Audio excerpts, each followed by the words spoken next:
à tous à la présentation des deux expérimentations territoriales sur les circuits alimentaires locaux.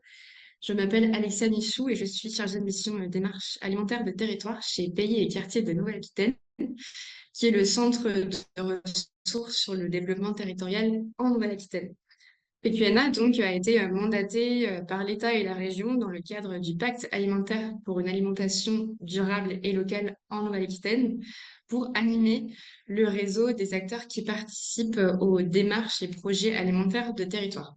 Et dans le cadre des missions qu'on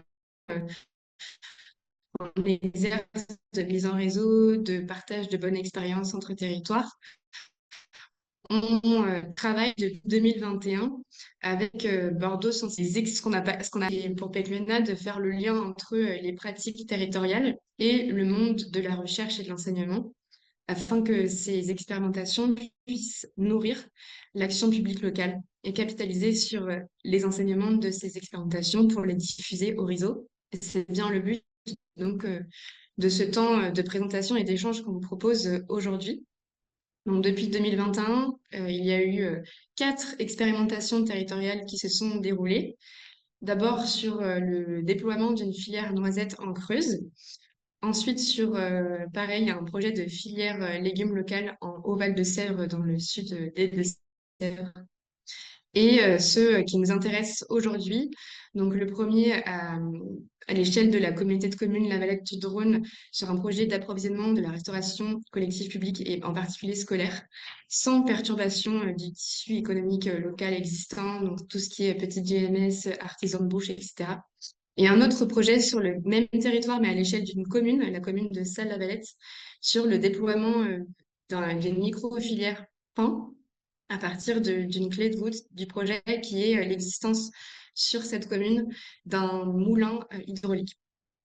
Euh, voilà pour la présentation un petit peu du contexte des expérimentations territoriales.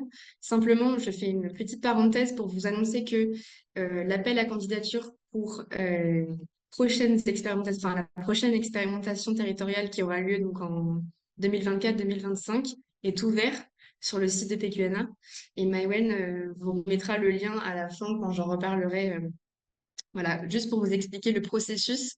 Donc là, l'appel à candidature est ouvert. Vous pourrez candidater jusqu'au 14 juin. Et ensuite, il y a un processus de sélection par PQNA, Bordeaux Sciences Agro, la DRAF Nouvelle-Aquitaine, le Conseil régional, l'ARS et l'ADEME. Voilà, donc sans plus tarder, je vais présenter et remercier surtout les intervenantes d'aujourd'hui.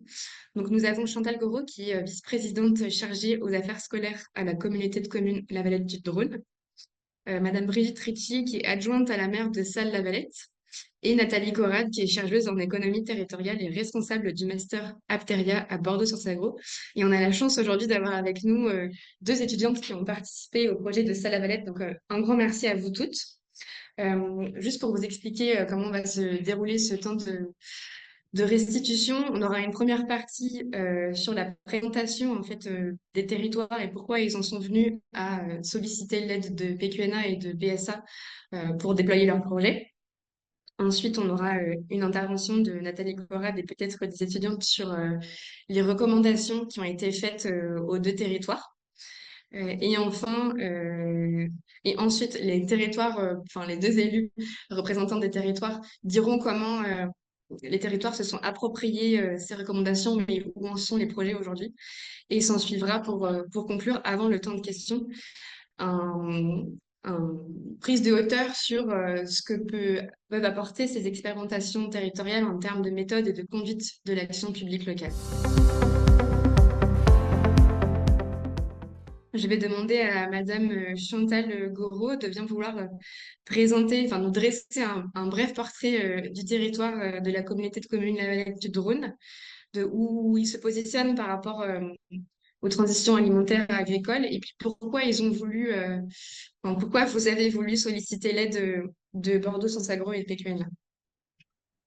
Bonjour à toutes, bonjour à tous. Donc, comme cela a été dit, je suis Chantal Goreau, vice-présidente de la communauté de communes La Valette du Drône. Cette communauté de communes se trouve en Charente. Elle compte 50 communes. Je suis maire d'une des communes. Elle a 18 000 habitants. C'est un territoire très rural. Pour vous donner une image, notre communauté de communes, elle fait 50 km du nord au sud. Et donc, nous sommes à proximité des agglomérations d'Angoulême et de Cognac.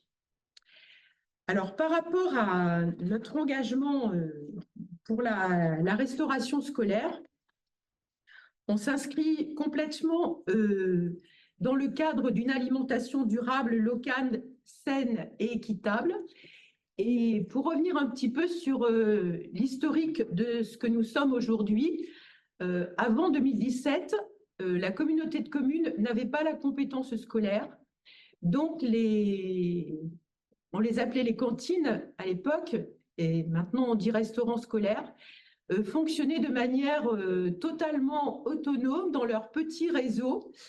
Et en août 2017, la communauté de communes a pris la compétence scolaire, donc la compétence sur les restaurants scolaires, et on a voulu continuer dans cette optique de l'alimentation durable, saine, locale et équitable, mais en prenant ce qui existe dans chaque restaurant scolaire. Donc, il y avait des choses qui étaient en place, on en reparlera peut-être plus tard, mais à un moment donné, on a eu besoin d'une aide pour prendre de la hauteur et améliorer l'approvisionnement local de la restauration collective sur notre territoire. Merci beaucoup. Donc, ça pose le contexte pour ce qui est de la communauté de communes La Valette du Drône. Donc, maintenant, je vous propose, Madame Ricci, de faire la même chose, c'est-à-dire de brosser un portrait de la commune de Celle-la Valette, de nous expliquer un peu comment les habitants et puis les élus de la commune se positionnent par rapport à tout ce qui est circuit court, transition agroécologique, etc. Et puis de nous dire encore de la même manière pourquoi est-ce que vous avez souhaité solliciter l'accompagnement de PQNA et Bordeaux Sans Sabot.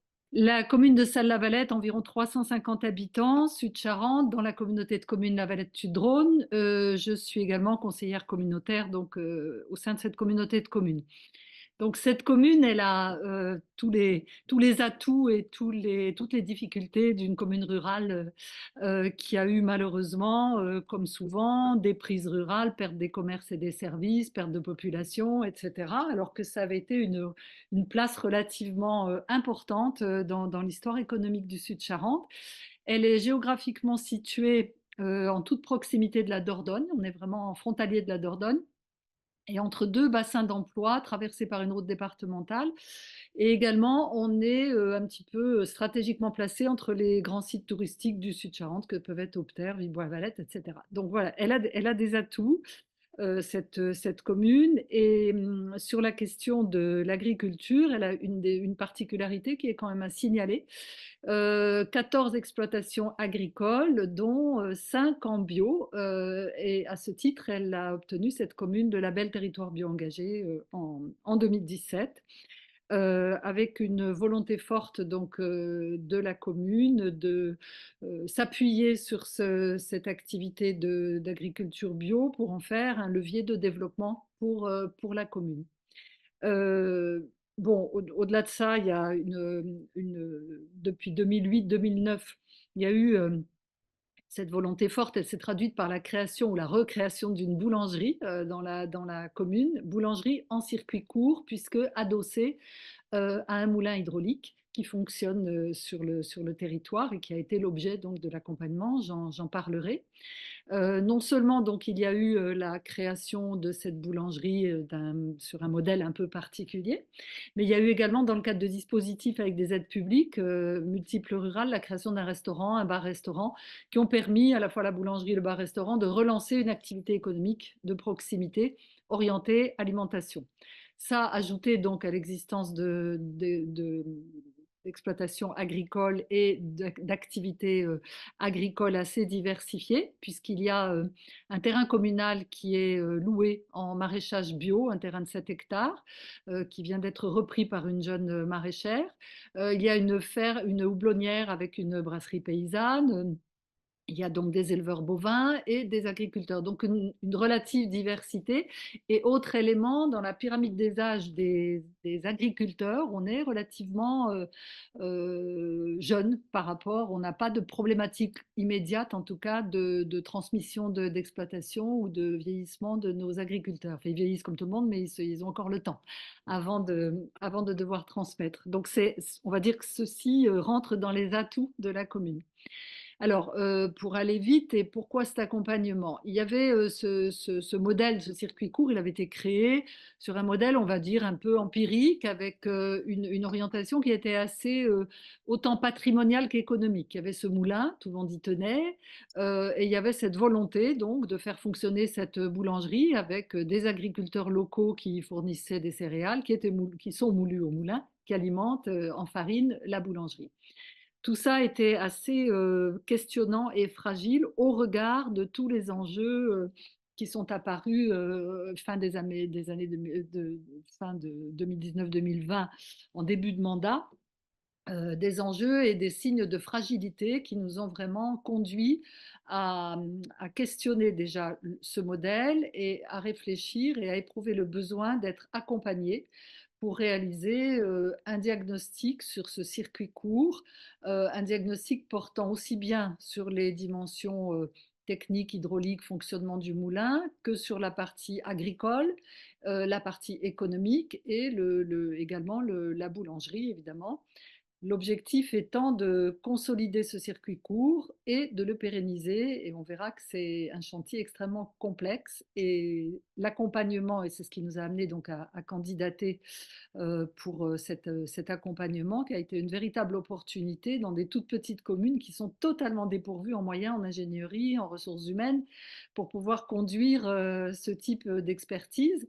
Et donc, on l'a vraiment perçu et vécu comme une véritable opportunité. Grâce au soutien donc, de la région et du pays Sud-Charente, on a été mis en relation avec cet appel à candidature. Et ça a vraiment enclenché une dynamique autour de ce projet. Voilà, donc le travail qui a été fait se poursuit, mais j'expliquerai de quelle manière. Merci beaucoup du coup pour Madame Goro et Madame Ricci pour cette présentation des territoires et des problématiques qui sont les vôtres. L'expérimentation territoriale, c'est associer un territoire et sa problématique à Bordeaux Sagro PQNA et une méthode particulière que je vais proposer à Nathalie Corrat de présenter. Est-ce que vous voulez bien nous présenter donc la méthode de l'expérimentation territoriale et quels sont les rôles de Bordeaux Sagro de PQNA pour répondre à ces problématiques des territoires? Alors bonjour d'abord, donc, pour ceux qui ne me connaissent pas, je suis Nathalie Corrette, je suis donc enseignante-chercheuse en économie à Bordeaux Sciences Agro et responsable d'une formation donc terminale d'ingénieur à Peria, dont a parlé Alexia, qui forme des ingénieurs à devenir des chargés de mission peut-être de territoire autour de ces sujets de reterritorialisation de l'agriculture et de l'alimentation. Alors, du coup, effectivement, la question de l'expérimentation territoriale et la méthode qu'on met en œuvre, en fait, Bordeaux Sciences Agro euh, a des étudiants, donc tous les ans, c'est très variable. On a un groupe entre 10 et 20 étudiants tous les ans qui sont mobilisables pour répondre aux expérimentations territoriales. Et en fait, à l'emploi du temps des étudiants, il y a effectivement des plages horaires un peu disséminés partout parce que les étudiants, quand même, ils ont aussi des enseignements, donc du face-à-face de type cours, soit avec des professionnels, soit avec des enseignants-chercheurs comme moi, sur les sujets de la reterritorialisation. Mais donc, c'est disséminé dans l'emploi du temps, avec quand même une période tout le temps de terrain qui est complètement sanctuarisée, qui est d'une semaine. Donc, voilà, Madame Goro et Madame Ricci peuvent attester que les étudiants ont atterri pendant une semaine sur leur territoire pour recueillir du matériau d'information pour pouvoir répondre aux questions qui étaient posées. Donc, en fait, durant toutes ces séances de travail qu'ont les étudiants, ils ont effectivement à poser une méthode, puisqu'on les met dans un cadre scientifique, donc ils se mettent en posture d'analyse scientifique, et donc à poser une méthode, à aller sur le terrain pour récolter du matériau, et puis ensuite à analyser tout le matériau qu'ils ont récolté et puis de le restituer ensuite sur le territoire. Mais ça n'est pas la seule chose qu'ils font parce qu'effectivement, et c'est tout le dispositif avec PQNA, c'est que dans le cadre de ces expérimentations, il y a souvent nécessité de co-construire évidemment les projets et les solutions avec les acteurs du territoire. Et à ce moment-là, eh bien, s'organise avec le soutien de PQNA, hein, tu combleras Alexia et Maïwen aussi, eh bien, des animations, des ateliers de travail qui sont situés dans le projet, soit en cours de projet, soit comme on l'a fait avec Salle-Lavalette, plutôt à la fin du projet. C'est-à-dire qu'on est allé restituer les résultats du projet à Salle-Lavalette, et une fois que les étudiants ont eu restitué le projet, a été organisé un atelier de travail autour des solutions pour voir si effectivement les solutions qu'amenaient les étudiants étaient appropriables ou pas par les acteurs et comment effectivement on pouvait continuer donc le projet du côté de Salle-Lavalette. Donc en fait voilà, c'est un tandem, on va dire plutôt posture, formation, recherche plutôt côté BSA et accompagné du côté de PQNA par une mise en lien avec plutôt de l'empirisme et de la mise en contact du terrain, voilà, grâce au travail avec PQNA. Je ne sais pas si c'est très clair ce que je dis ou... C'est parfait. Effectivement, avec l'appui de PQNA, les étudiantes et étudiants peuvent aussi faire ce saut un petit peu qualitatif de passer d'une restitution à aider le territoire aussi à prendre en main le projet pour que la dynamique soit vraiment lancée ou relancée en fonction des projets.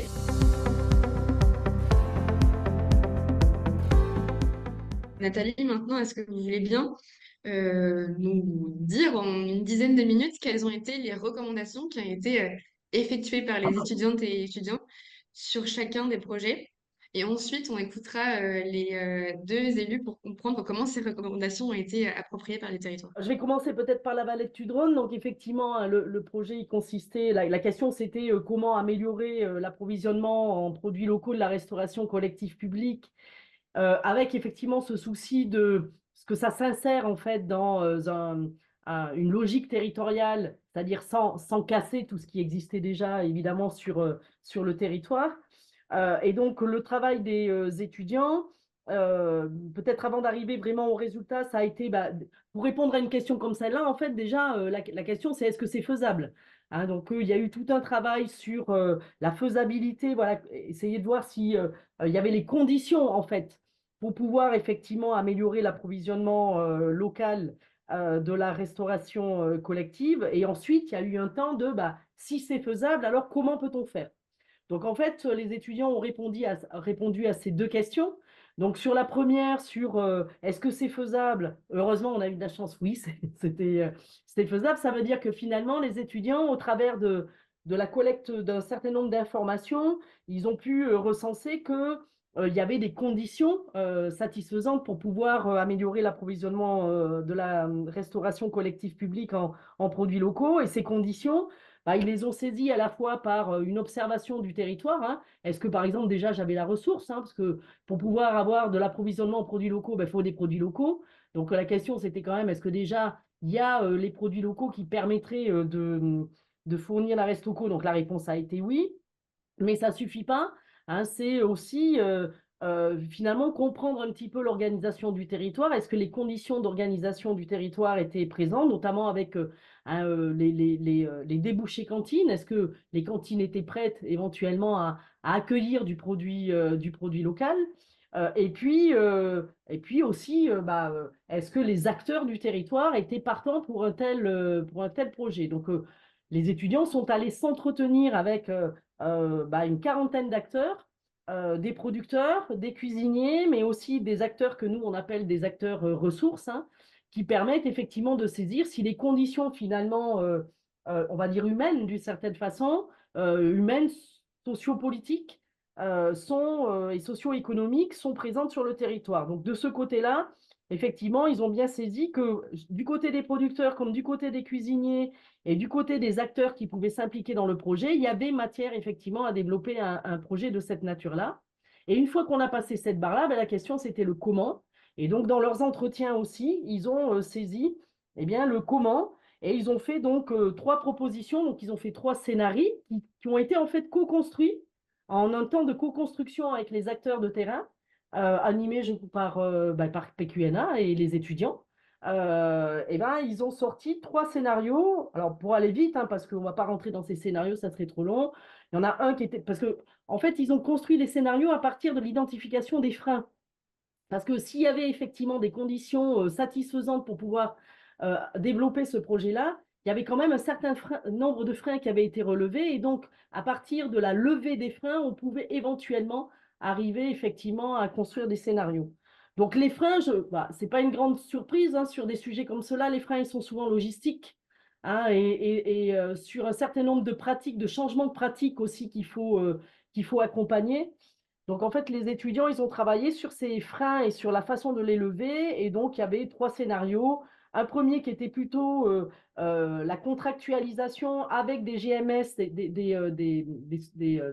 des grandes et moyennes surfaces locales qui étaient intéressés éventuellement par être une espèce d'intermédiaire entre les producteurs et la restauration collective publique, avec des conditions et un cahier des charges qui satisfaisaient en fait les agriculteurs et la restauration collective.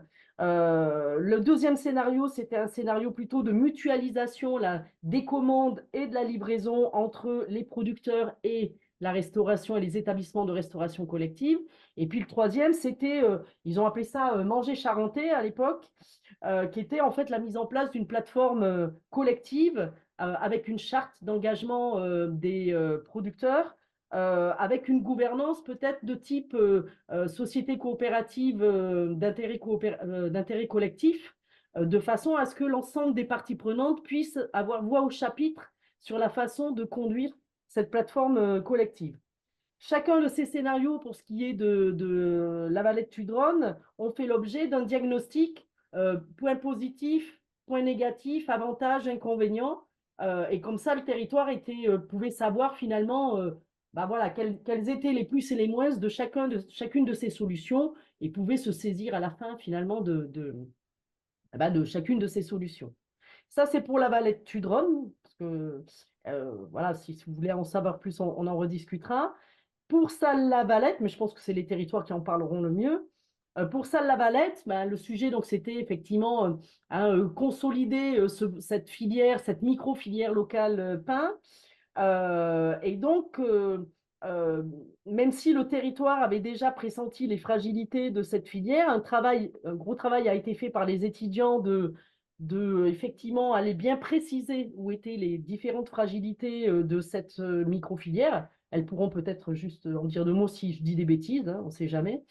Et à partir de ces fragilités, d'essayer de trouver les voies de consolidation. Là, pareil, hein, elles ont fait du benchmark. Hein, ils ont fait du benchmark, parce qu'il y avait quand même un garçon dans le groupe. Donc, ils ont fait un benchmark sur d'autres projets qui existaient. Ils sont allés s'entretenir avec 34 acteurs, parties prenantes potentielles du projet et des acteurs qui pouvaient accompagner ce projet. Et donc, les résultats qui sont sortis, c'est que grosso modo, cette micro-filière, effectivement, les acteurs étaient prêts à, en tout cas, avaient un attachement assez affectif hein, à cette micro-filière pain avec une logique assez patrimoniale finalement hein, autour du moulin, mais qu'effectivement, de nombreuses fragilités faisaient que si on voulait consolider cette micro-filière, fallait conduire un certain nombre d'actions. Et donc, des solutions ont été apportées autour de 2 objectifs finalement. Le premier, c'était soit simplement consolider l'existant, c'est-à-dire ne pas aller beaucoup plus loin de ce qu'il faisait, mais quand même de consolider, et notamment avec le fait peut-être de mettre plus en valeur la valeur patrimoniale de cette micro-filière qui déjà le faisait, mais peut-être pas suffisamment, hein, avec une approche plus, on va dire, touristique autour de cette micro-filière. Et puis quand même de répondre aux faiblesses techniques, parce que effectivement, hein, parmi les grosses faiblesses de cette micro-filière, il y a des problèmes techniques autour du moulin notamment, avec des questions d'entretien, d'étanchéification du canal voilà, sur lequel est ce moulin. Et donc, il fallait effectivement lever ces difficultés-là. Et autre chose, dans cette solution-là, il y avait l'idée de tendre vers un projet commun parce que ce qu'ont détecté les étudiants et qui est assez intéressant sur des projets comme ça, c'est que parfois les problèmes ne sont pas tellement techniques ou en tous les cas, s'ils sont techniques, finalement, on trouve toujours des solutions à des problèmes techniques. Par contre, parfois les problèmes sont humains. Et donc, la question de la gouvernance de cette micro-filière se posait et ils l'ont repéré au travers des entretiens. Je crois que je ne trahis pas la pensée. Et donc, effectivement, là aussi, ils ont imaginé une solution pour pouvoir reconstruire ou construire une gouvernance un petit peu plus partagée de cette micro-filière et là aussi avec éventuellement une proposition sous forme de SKIC ou d'autres modèles. Ça, c'était plutôt pour la consolidation. Et pour l'autre solution, c'était le développement. C'est-à-dire, si on veut aller plus loin que simplement ce qu'est déjà cette micro-filière, il faut se poser la question d'augmenter ou de diversifier la production, alors du moulin et du boulanger. Et donc là, effectivement, ça demande d'aller chercher de nouveaux producteurs, de nouveaux débouchés, de façon à augmenter l'activité de cette micro-filière. Alors, il n'empêche que malgré le fait qu'il y avait deux solutions entre la conservation d'une certaine façon et le développement, de toute façon, la question de gouvernance, elle était posée. Et donc, effectivement, un petit travail a été fait de la part des étudiants sur comment améliorer la gouvernance. Et si mes souvenirs sont bons, c'est là-dessus que le petit atelier terminal a plutôt posé. Il y avait sur les solutions techniques, Ah oui. sur justement cette histoire de projet commun, et il y avait également sur la partie environnementale, parce que notamment la question de passer en bio s'était posée dans l'entretien. Ouais, j'allais en parler parce qu'effectivement, il y avait quand même dans le questionnement la question éventuellement du passage en bio. Hein, est-ce qu'on pouvait tendre vers du bio? Et effectivement, il y avait quelques endroits où ça a ripé un peu sur le passage en bio. Et donc, il y avait aussi un atelier autour de cette question-là. Donc voilà, il y avait une question d'essaimage aussi quand même, puisque derrière, il y avait une demande notamment des partenaires de la région sur la question d'essaimer ce type de projet. Et les étudiants ont ramené des résultats pas tellement sur comment essaimer, mais plutôt quelles seraient les conditions pour qu'un projet comme celui qu'il y a à Salles-la-Valette puisse être essaimé sur le territoire environnement et pourquoi pas demain sur le territoire de la Nouvelle-Aquitaine. Vous l'avez bien précisé, Nathalie, il y a des différents scénarios qui ont été avancés et présentés aux différents territoires. Trois, du coup, pour ce qui est du projet d'approvisionnement local de la restauration collective publique, et deux, si je me souviens, du coup, sur le projet de micro-filière pain, ce qui suppose que, évidemment, les territoires s'approprient les résultats et choisissent soit des scénarios, soit adapte le scénario et continue en fait la dynamique du projet. Donc, ce qui nous intéresse maintenant de savoir, c'est sur chacun des territoires, qu'est-ce que vous avez décidé de retenir?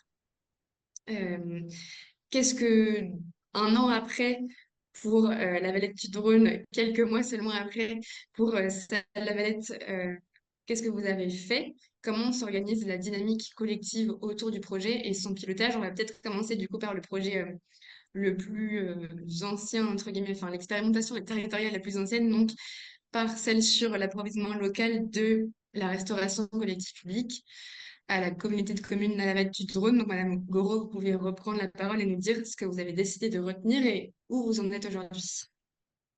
Alors, avant de vous dire ce qu'on a décidé de retenir, je voudrais remercier les étudiants pour la semaine que nous avons passée ensemble sur le territoire, parce que ça a été un temps fort pour tous nos cuisiniers, mais aussi pour les partenaires, pour les producteurs.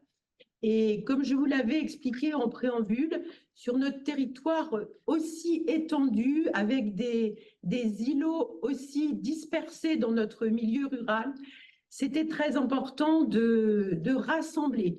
Alors, on est parti des choses qui existaient, mais pas depuis très longtemps, puisque la compétence avait été prise en 2017. On avait mis des choses en place. Alors, dans ce qu'on avait mis en place, on avait une carte des producteurs locaux où on avait rassemblé tout ce qui existait.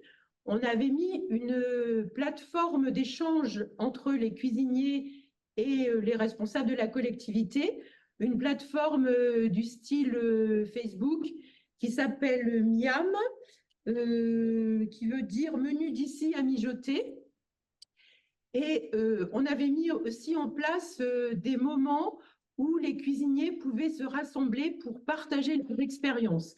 Donc, vous avez parlé, Madame Cora, de tout à l'heure de co-construction. On s'est vraiment inscrit dans cette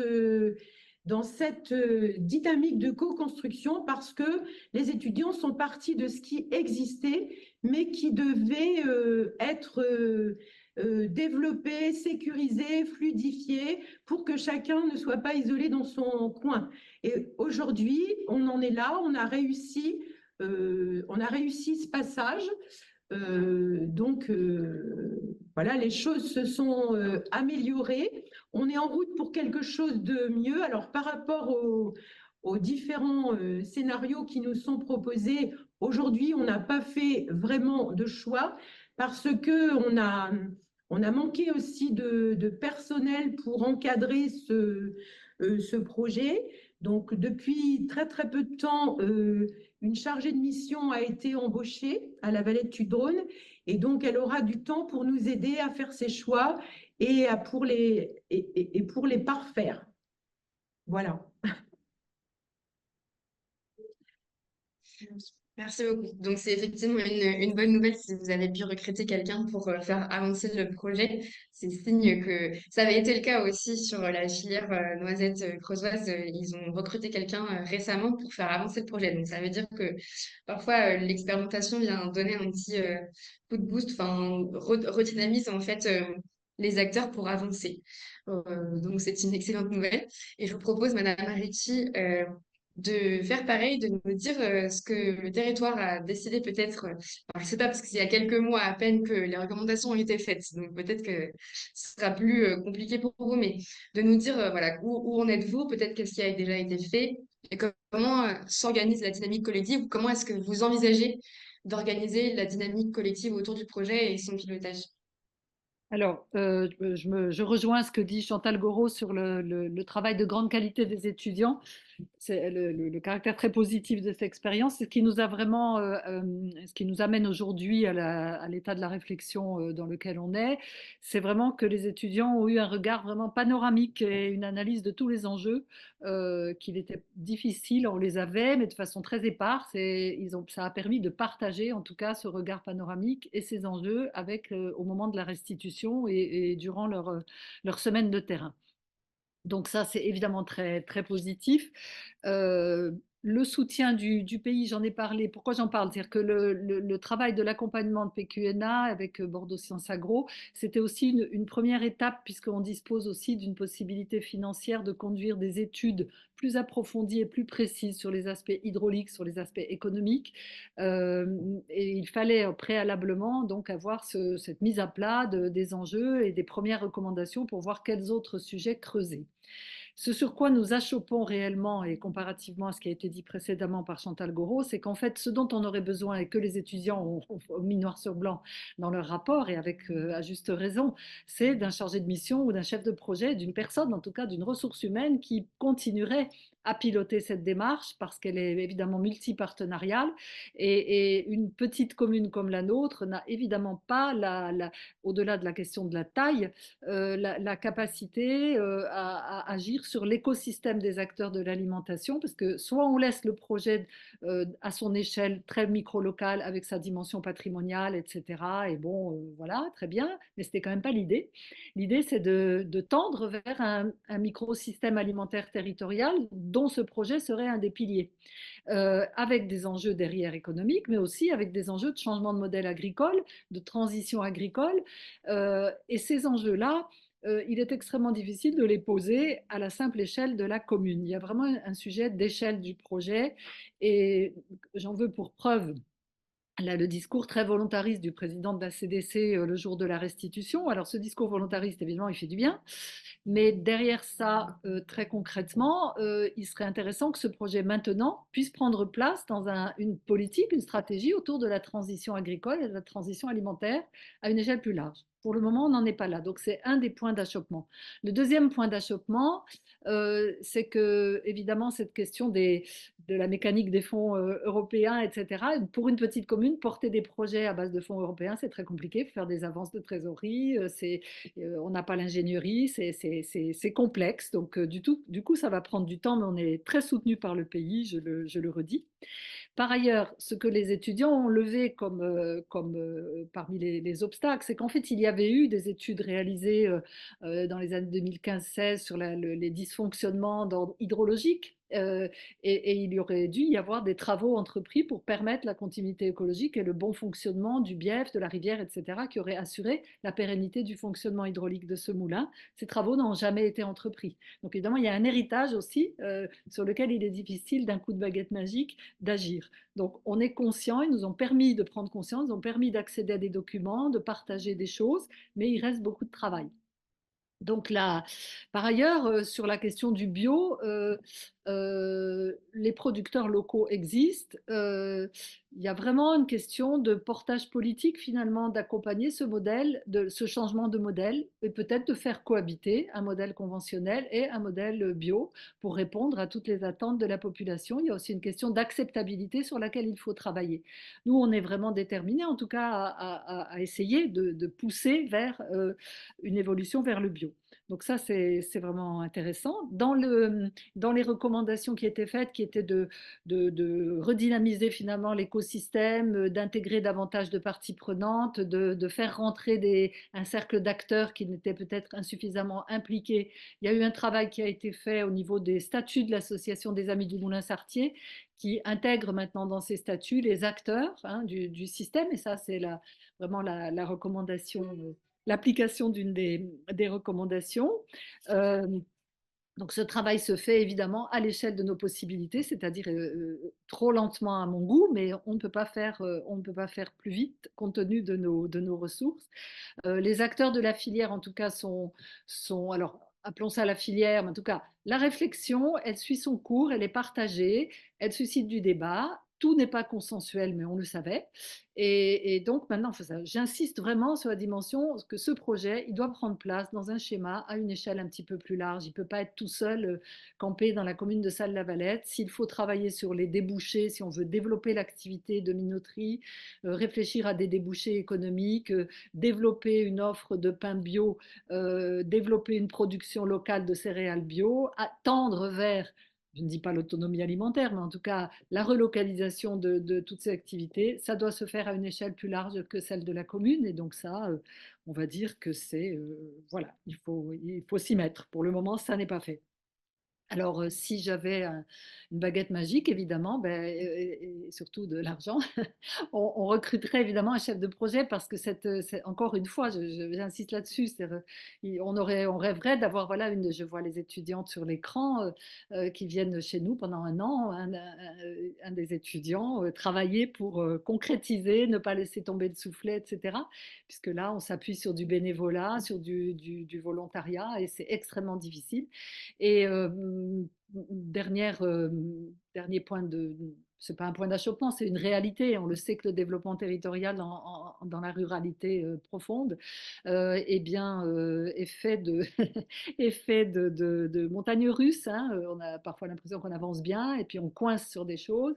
Mais en tout cas, l'élu que je suis et d'autres, on est à la fois élu et technicien. C'est-à-dire si on ne prend pas notre part dans l'animation de cette démarche avec un rôle technique, eh bien, nous, on n'est pas la communauté de communes, on n'a pas des services, des cadres A, etc. On n'a absolument personne. Donc, soit les élus s'y collent, et c'est ce qu'on essaye de faire avec les limites de l'exercice et parfois la confusion des rôles qui n'est pas toujours facile à porter. Mais en même temps, si on ne le fait pas, il ne se passe rien. Ça, c'est aussi la réalité. Donc voilà, mais en même temps, on le fait avec ardeur, en attendant, encore une fois, que des choses un peu plus ambitieuses se fassent au niveau de l'alimentation territoriale à l'échelle de la communauté de communes.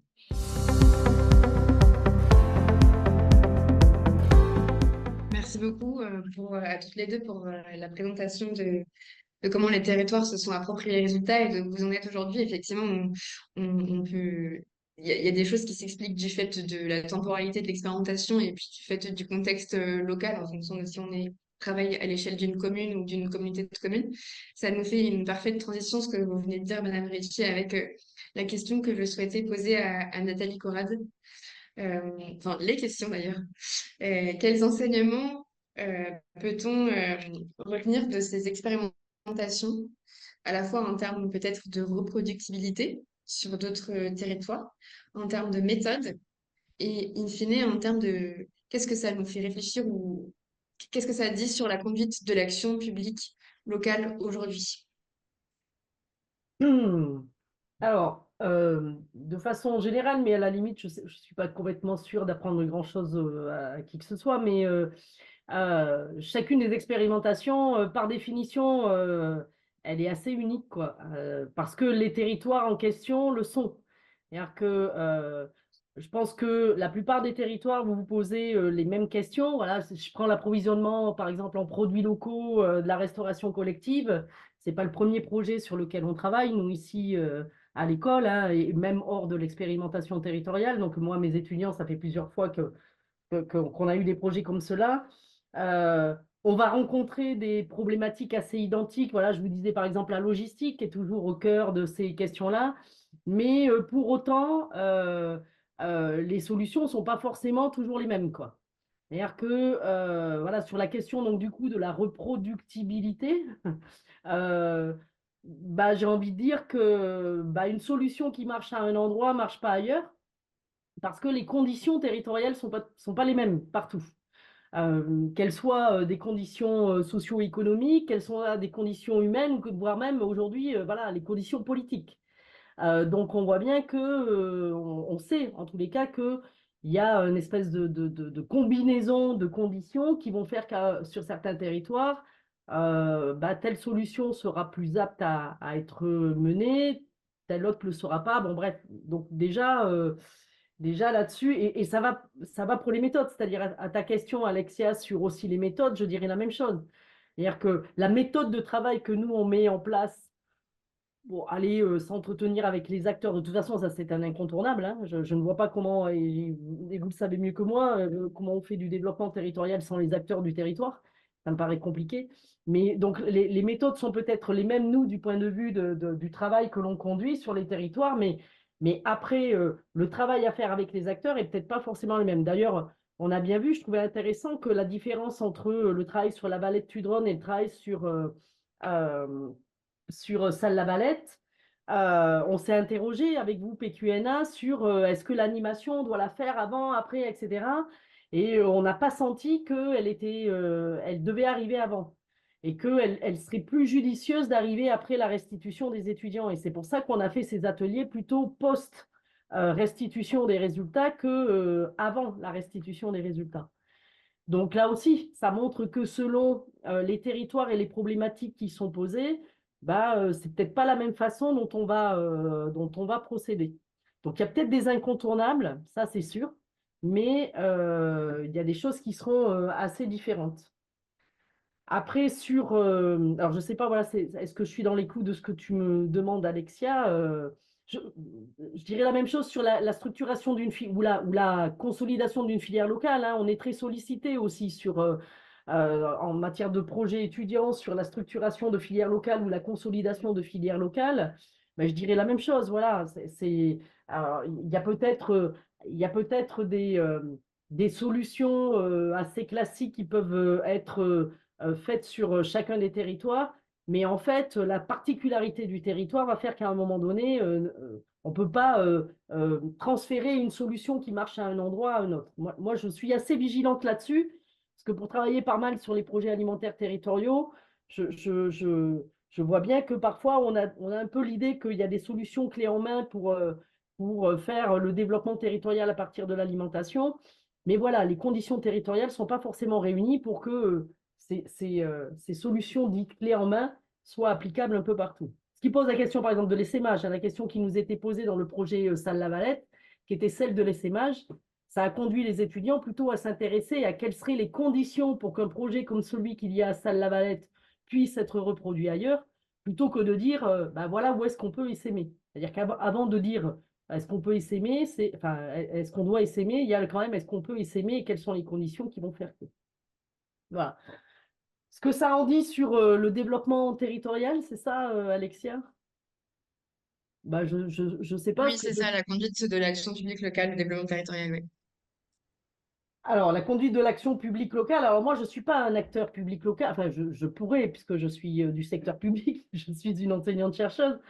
C'est que, donc, je ne peux pas trop répondre en soi à cette question, si ce n'est que, puisque j'en suis pas une, mais en tous les cas, on voit bien, nous, quand on travaille sur ces sujets, et avec les étudiants, mais pas que, bah, c'est que là aussi, c'est une combinaison d'acteurs. C'est-à-dire que je trouve que dans le cas de Salle-Lavalette, si je puis me permettre, on voyait effectivement là un acteur public très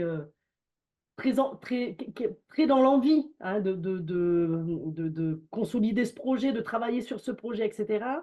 Et quand les étudiants sont allés sur le terrain, on a eu des longues discussions avec les étudiants là-dessus. Je pense elles peuvent le dire à ma place, mais il me semble que ce qui est revenu, c'est que quand elles sont revenues du terrain, elles ont dit, mais il y a un décalage entre ce que veut l'acteur public et ce que les acteurs socio-économiques, eux, se sentent en capacité de faire.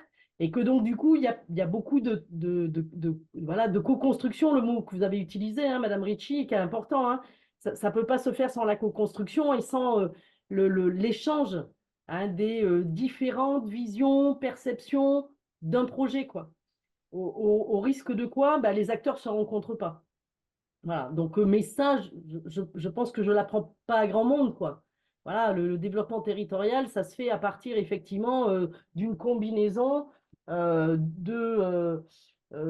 d'acteurs, d'envies, d'intérêts qui doivent se rencontrer et se partager. Et voilà, et faire projet commun, c'est pas toujours facile, quoi. Voilà. Et donc il y a un vrai travail à faire sur effectivement la mise en compréhension des intérêts, des difficultés des uns et des autres, hein, qui peuvent se rencontrer dans le cadre de la mise en place de projets comme cela, quoi.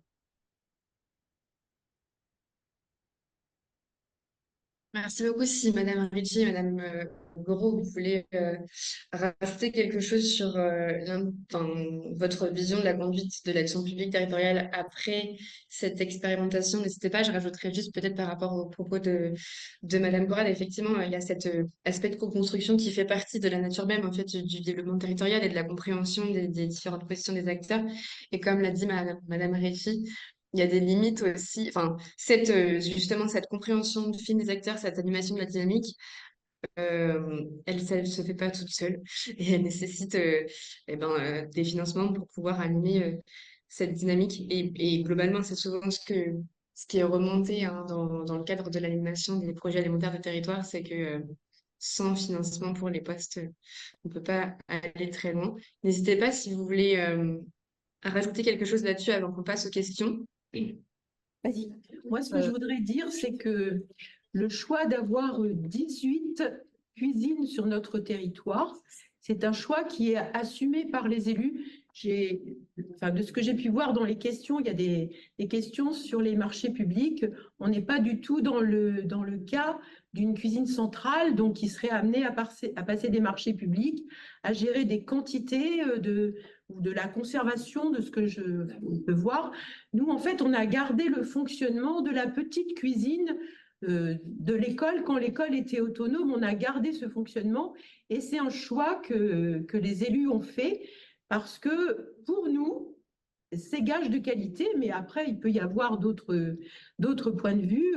Moi, j'ai coutume de dire quelle est la personne la mieux placée pour faire découvrir le goût aux enfants, si ce n'est le cuisinier, celui qui a transformé les aliments. Donc voilà, donc c'est la chose que je voulais ajouter. C'est vraiment un choix politique qui est fait sur notre communauté de communes. Si j'ai le temps de dire deux choses, pardon.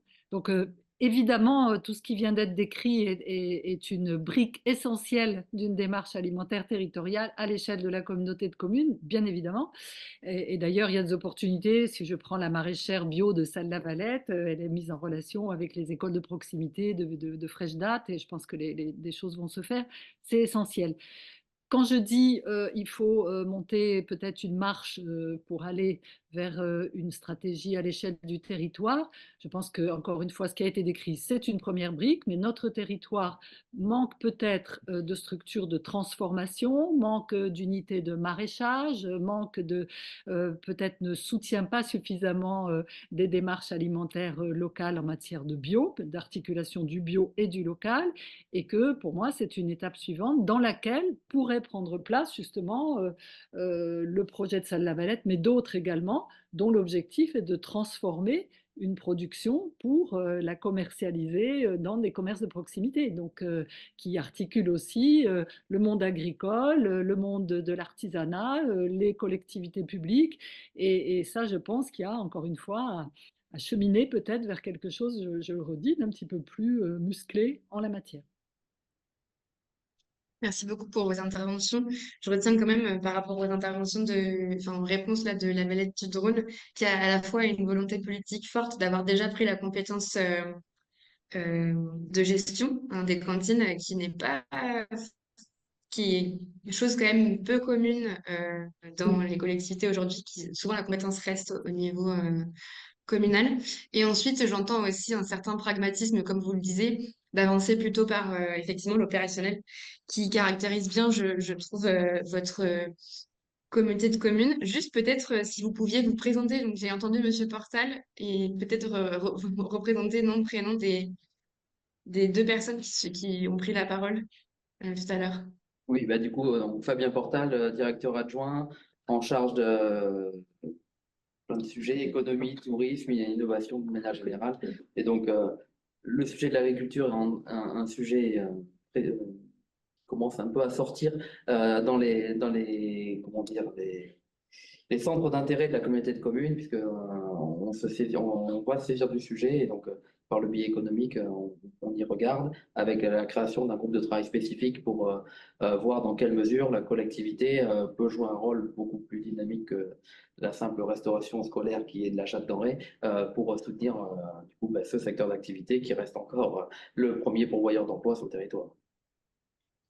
Et donc, Monsieur Delpech Bruno, je suis directeur général adjoint en charge des services à la population.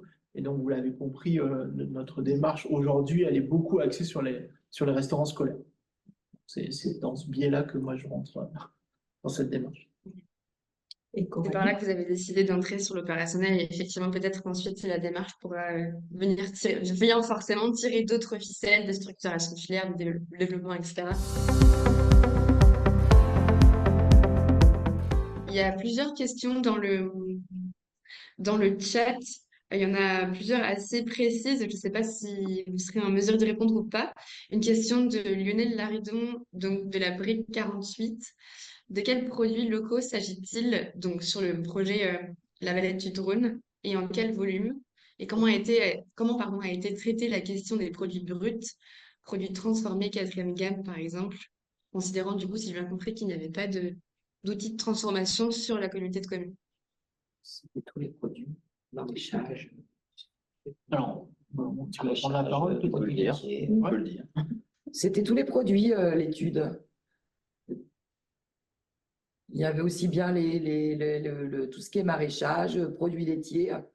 C'était ouais, le pain, c'était surtout tout ce que les producteurs du territoire étaient capables de fournir aux restaurants scolaires. En brut. Et est-ce que vous pouvez nous dire la taille à peu près Enfin, j'imagine que le nombre de repas varie en fonction des communes. Est-ce qu'il y a une moyenne de nombre de convives? On peut mettre un encadrement. La plus petite. La plus petite, c'était... La plus petite, 14. 14 repas. C'était 14 repas, et la plus grosse, 120. 120. On avait, les étudiants ont travaillé, donc ont enquêté 17 cuisiniers, et ça correspondait, ces 17 cuisines, du coup, 743 repas par jour. Ok. Et si vous avez des éléments de tonnage que ça représente, on est preneur aussi. Et sur la question du coup du traitement des produits bruts, est-ce que les produits bruts sont amenés, enfin acheminés directement en cuisine et c'est les cuisiniers qui les préparent et les transforment, ou est-ce qu'ils font un circuit supplémentaire pour la transformation? Non. Non, ils sont transformés directement dans toutes nos cuisines. Et voire même les cuisiniers ont été, quand ils ont été enquêtés, bah, voilà, ils avaient bien répondu que dans les questionnaires, il y avait des questions autour de voilà, justement leur capacité à cuisiner des produits bruts et locaux. Et pas de souci, les 17 cuisiniers ont répondu qu'ils n'avaient aucun problème pour cuisiner des produits bruts. Au contraire, même, ils avaient presque cette volonté. Ouais, bien sûr. Voilà. Ils en avaient l'envie, mais en plus, ils le faisaient et ils étaient en capacité de. Merci pour ces réponses. Une autre question sur le conditionnement. Est-ce que le conditionnement, la quantité et la saisonnalité des produits ont été évalués comme cohérents avec la restauration collective locale? Donc, est-ce que j'imagine l'offre, si je comprends bien la question, l'offre correspond aux besoins des cantines? Alors, elle pense, enfin, la personne qui a posé la question pensait notamment à la restauration de plus de 200 repas. Bon, alors du coup, ça, C'est pas pour par moi. établissement, je pense que ça correspond pas forcément au territoire là. Mais sur la question, oui, est-ce que du coup l'offre correspond à la demande, si j'ai bien compris la question? Après, si je peux me permettre, c'est. Mais moi, je vais aller au-delà simplement de cette expérimentation. C'est que quand on travaille sur ces questions-là, en fait, ça dépend en fait. Ça dépend en fait à la fois effectivement des infrastructures des cuisines et puis aussi des pratiques de cuisine à l'intérieur de la cuisine. Donc, en fait, dans le cas précis, là, n'a pas été soulevé par les étudiants cette question de l'incohérence plutôt. Voilà. Donc, pas a priori d'incohérence. Par contre, sur d'autres peut-être situations, et c'est là où voilà, on ne peut pas transférer des résultats d'un territoire à l'autre. Effectivement, peut-être que ça serait incohérent parce que les cuisines ne sont pas équipées, parce que les infrastructures ne sont plus là, parce que les cuisiniers ne cuisinent pas vraiment. Et donc, ou ne savent plus très bien cuisiner les produits de saison, etc. Donc, on sait ça. Hein, mais par contre, il faut l'étudier. C'est-à-dire que ça ne peut se faire qu'au cas par cas. Là, il ne semblait pas y avoir ces soucis-là, quoi. Et si je peux me permettre, je ne sais pas si on entend encore. Ouais. En effet, ces soucis-là n'existent pas, mais aussi parce qu'il y a une volonté de la collectivité de former les cuisiniers pour, en effet, qu'on ait des cuisiniers qui sont tout à fait en capacité de transformer des produits bruts. C'est aussi une volonté de la collectivité d'avoir des gens formés, de recruter des gens formés cuisiniers, et voire de continuer à les former tout au long de leur carrière. Donc il y a une volonté aussi politique, entre guillemets, derrière, de dire on veut cuisiner des produits bruts et donc on veut avoir des vrais cuisiniers dans nos cuisines. Il y avait une autre question sur les types de production agricole sur le territoire de la collectivité. Donc, on peut répondre à la fois à l'échelle de la commune Salles-la-Valette et puis à l'échelle de la communauté de communes. Quel type de production, grossièrement, y a-t-il? Je sais pas, à l'échelle de la commune, c'est encore une fois, on est sur une toute petite commune, mais le type de production, on a donc des terres agricoles de 7 hectares qui sont propriété de la municipalité et qui sont louées donc à une maraîchère bio. On a des éleveurs bovins, deux éleveurs bovins à l'échelle de la commune, des céréaliers, donc maraîchage, céréales et élevage bovin pour ce qui concerne Salles-la-Valette.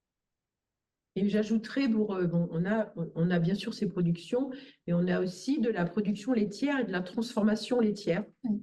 Et donc, c'est un producteur qui est très investi dans la livraison, donc qui va complètement dans le sens du travail qui a été fait. Il y a le houblon, pardon, j'oubliais à Salles-la-Valette, mais enfin, c'est peut-être pas trop. Ou à l'école. Moi, dans les restaurants scolaires. Dans le travail qu'ont conduit les étudiants à l'échelle de la communauté de communes, hein, donc on utilise aujourd'hui un outil alors qui est ce qu'il est, mais qui n'est pas inintéressant, qui est l'outil Cratère, qui est un outil qui a été mis en place par un cabinet d'études qui s'appelle le BASIC et qui vise à un petit peu calculer la résilience alimentaire des territoires. Et là, ils ont passé à la moulinette donc le territoire de Salles-la-Valette qui montre que de la Valette-Tudronne qui montre qu'effectivement on est sur une production quand même assez diversifiée et avec une capacité de répondre aux besoins locaux forte, hein, puisque on a largement suffisamment d'hectares pour nourrir la population et suffisamment de production pour nourrir la population. Par contre, il y a des flux forts d'entrée et de sortie hein, sur ce territoire avec beaucoup d'importations et beaucoup d'exportation du territoire. Voilà. 98% des céréales conventionnelles sortent du territoire. Comme les céréales en général. Je voulais juste dire par rapport aux démarches locales, je peux, Alexia? On essaye là on essaye de travailler sur un projet qui est un peu voisin finalement de ce qui s'est fait pour les écoles à l'échelle de la communauté de communes. Il y a un réseau qui s'appelle Écotable que vous connaissez certainement et donc on essaye, on a déjà eu une visio avec eux et voir comment, là il s'agit de labelliser des acteurs, des professionnels de la restauration, restaurateurs aussi bien que collectivités publiques. Et parmi, évidemment, les axes de progrès, hein, quand je dis labellisation, c'est vraiment accompagner ces acteurs vers une démarche de progrès. Il y a évidemment le recours à des produits locaux de qualité. Et donc, un certain nombre à réfléchir à ce projet, à voir comment il pourrait se mettre en œuvre à l'échelle de notre territoire. Aussi, là encore, la question de l'échelle, à quelle échelle on ne sait pas, on n'a pas encore répondu. Mais en tout cas, les restaurateurs, pareil, peuvent être mis en relation avec des plateformes de producteurs. Il y a un peu la manière de faciliter, en tout cas, l'accès à des produits, qui est une des modalités proposées par ce réseau. Et en tout cas, on a plusieurs restaurateurs, là, très concrètement, qui seraient prêts à s'engager dans la démarche. Et je sais qu'il y a des collectivités, justement, qui prennent en charge cette démarche à l'échelle de leur agglomération. Hein. C'est le cas il y a Angers qui vient de signer, mais il y a Bordeaux, il y a Marseille, il y a Lyon, etc. Et donc, l'idée, c'est d'emmener les acteurs de la restauration, publique et privée, vers une démarche de progrès visant à plus d'éco-gestes, moins de gaspillage. C'est un peu ce qui se fait avec les écoles, mais à l'échelle des restaurateurs. Et c'est un maillon qui est tout à fait intéressant à l'échelle d'un territoire. Donc, j'espère qu'on va concrétiser ce projet. Ouais. Voilà. Merci beaucoup pour ce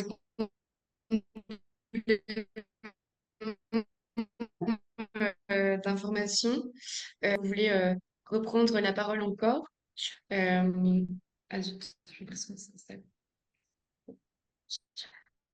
Sinon, on va pouvoir finir un peu plus tôt que prévu ce webinaire. Restez connectés 2-3 minutes encore. J'ai encore 2-3 informations importantes à vous dire. La première, c'est pour rappel donc l'appel à candidature pour la nouvelle expérimentation territoriale est ouvert. Vous pouvez candidater jusqu'au 14 juin. N'hésitez pas à en parler aux élus, aux techniciens en Nouvelle-Aquitaine qui seraient susceptibles d'être intéressés par cet accompagnement. Ce webinaire est enregistré et vous aurez l'accès donc à l'enregistrement et aux résultats des étudiantes et étudiants courant mai.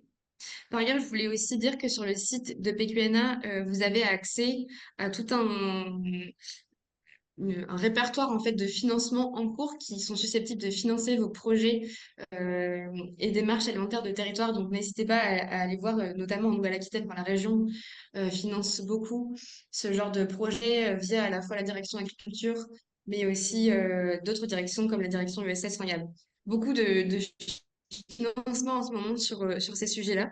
Donc il faut en saisir l'opportunité. Et puis dernière information, on continue d'animer le réseau, enfin PQNA continue d'animer le réseau des acteurs des démarches alimentaires des territoires, avec très probablement le 16 mai un webinaire de présentation enfin un temps d'échange plutôt, avec la DRAF Nouvelle-Aquitaine et Interbio Nouvelle-Aquitaine sur le dispositif européen lait et fruits à l'école qui permettent de faire financer l'achat de fruits et légumes sur les temps de pause et à midi dans les écoles. Et prochainement, un webinaire sur la coopération entre coopératives agricoles et PAT et démarches alimentaires de territoire que PQNA co-organise avec la coopération agricole. Et puis, plus tard dans l'année, sans doute au second semestre, des temps de rencontres, à la fois sur la thématique du rôle de l'ESS dans les démarches alimentaires du territoire, mais aussi plus globalement de rencontres du réseau. Et puis, un cycle qui va commencer ce semestre sur la précarité et solidarité alimentaire pour avoir accès à toutes ces informations. N'hésitez pas à vous abonner à la lettre d'information des démarches et initiatives alimentaires de territoire. Donc, il ne me reste plus qu'à remercier encore une fois chaleureusement toutes les intervenantes et intervenants qui ont pris la parole aujourd'hui et puis les participants pour votre présence. On compte sur vous pour relayer donc le contenu qui a été produit aujourd'hui quand il sera disponible sur le site et aussi pour relayer l'appel à projet, enfin l'appel à candidature, pardon, pour que ces expérimentations territoriales puissent continuer d'avoir lieu et qu'on en partage toujours les résultats. Un grand merci et une excellente fin d'après-midi à vous.